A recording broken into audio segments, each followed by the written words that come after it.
Assalamualaikum warahmatullahi wabarakatuh.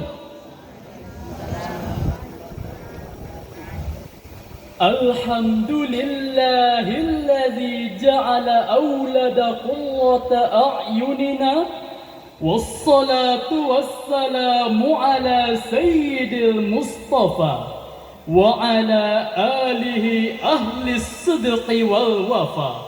Amma ba'd. Hadirin sebangsa dan setanah air yang kami banggakan, media sosial layaknya pisau bermata dua, membawa dampak positif dan negatif.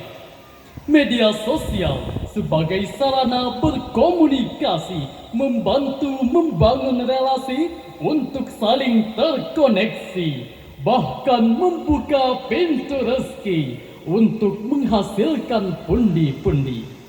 Namun hadirin, tidak dapat kita pungkiri, media sosial juga dapat membahayakan pribadi, instansi, dan institusi.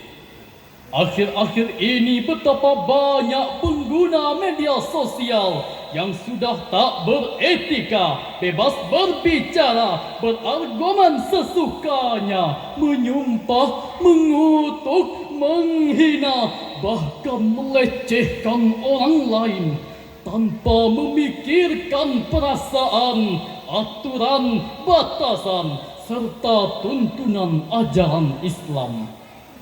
Pantas kalau Albert Einstein pernah berkata, "It has become appallingly obvious that our technology has exceeded our humanity." Sudah semakin jelas terlihat bahwa teknologi kita telah melampaui batas kemanusiaan. Oleh karena itu hadirin, pada kesempatan yang penuh ukhuwah ini, kami bertiga akan menyampaikan syarahan Quran yang berjudul Etika Berkomunikasi di Media Sosial. Sebagai rujukan, Al-Quran Surah Al-Ahzab ayat 70-71 berikut ini. A'udzu billahi minasy syaithanir rajim.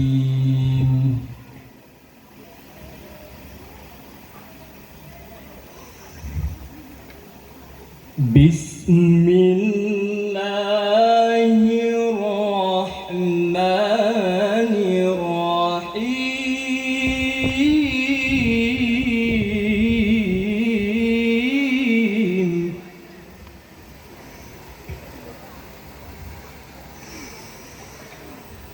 Ya ayyuhalladzina amanu taqullaha wa qulu qawlan sadida.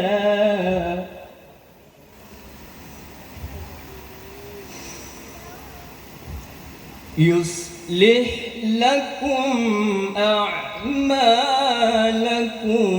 wa yaghfir lakum dhunubakum.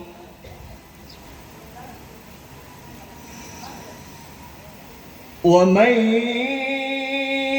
yuti'illaha wa rasulahu faqad faza fawzan 'azima. Aku berlindung kepada Allah dari godaan setan yang terkutuk dengan menyebut nama Allah yang Maha Pengasih, Maha Penyayang. Wahai orang-orang yang beriman, bertakwalah kamu kepada Allah dan ucapkanlah perkataan-perkataan yang benar. Niscaya Allah memperbaiki amal-amalmu dan mengampuni dosa-dosamu. Siapa mentaati Allah dan Rasul-Nya, sungguh dia menang dengan kemenangan yang besar. Hadirin yang kami hormati, dalam ayat tersebut Allah menyandingkan perintah wattaqullah dan qulu qawlan sadida. Ini bermakna bahwa orang yang bertakwa harus menjaga lisannya dengan perkataan yang benar. Syekh Al-Qurtubi dalam tafsir Al-Jami' li Ahkamil Quran jilid 14 halaman 253 mengatakan, Qulu qawlan sadida, ay khosdan wa haqqan, ucapkanlah perkataan dengan sengaja dan benar. Lalu hadirin, bagaimanakah perkataan yang benar itu? Syekh Ibnu Katsir dalam tafsir Al-Quranil Azim jilid 6 halaman 487 mengatakan, qawlan sadida ay mustaqima la wijaja fihi walan khiraf, yaitu perkataan yang lurus, tidak mengandung kepalsuan dan penyimpangan. Ucapan dan tindakan harus sejalan, tidak berbohong dan tidak manipulasi. Namun hadirin, apa yang terjadi di era media sosial saat ini? Etika berkomunikasi makin jauh dari perilaku sehari-hari. Banyak yang tidak peduli sampai membahayakan diri sendiri. Munculnya update status berlebihan, Selfie, upload foto pribadi dengan segala macam ekspresi tanpa proteksi privasi. Media sosial juga mulai berubah fungsi, bukan hanya sebagai alat berkomunikasi, tetapi menjadi tempat meluapkan emosi. Cyberbullying, cyberhate and cyberhoax. tampil layaknya fakta, dikemas sedemikian rupa sehingga pembaca percaya dan terpedaya, lalu disebarkan ke jagat maya sehingga menebarlah kebohongan. muncullah ketakutan, Bahkan hancurlah kehormatan si korban. Hadirin, bukankah hoax hanya akan membawa petaka berujung penjara? bukankah hoax hanya akan merusak hubungan antar umat beragama? Dan bukankah hoax hanya akan menghancurkan persatuan dan kesatuan kita? Tentu kita tidak ingin ini menimpa tanah air kita tercinta. Betul hadirin. Lalu hadirin, bagaimanakah tuntunan Al-Quran dalam menyikapi berita hoax? Sebagai jawabannya, marilah kita simak firman Allah surah Al-Hujurat ayat 6 berikut ini. يا أيها الذين آمنوا إن جاءكم فاسق بنبأ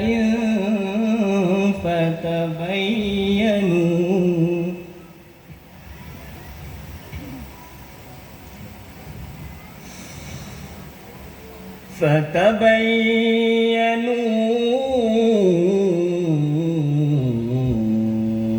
أن تصيبوا قوما بجهالة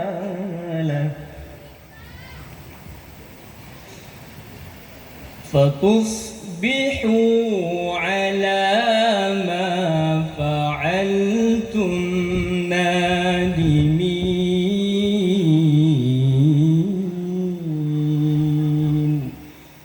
Sadaqallahul azim.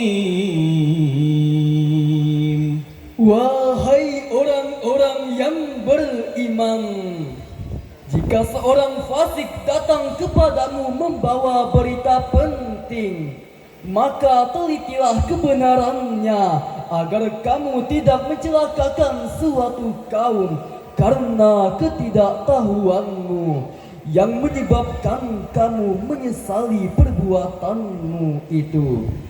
Maha benar Allah dengan segala firman-Nya. Hadirin sebangsa dan setanah air, jangan sampai kita menyakiti orang lain karena kesalahan dalam menerima suatu berita. Jangan sampai kita merugikan orang lain karena kecerobohan kita. Jangan sampai kita menghancurkan bangsa ini karena kebodohan kita. Fatusbihu ala ma fa'altum nadimin. Sesungguhnya kita akan menyesal.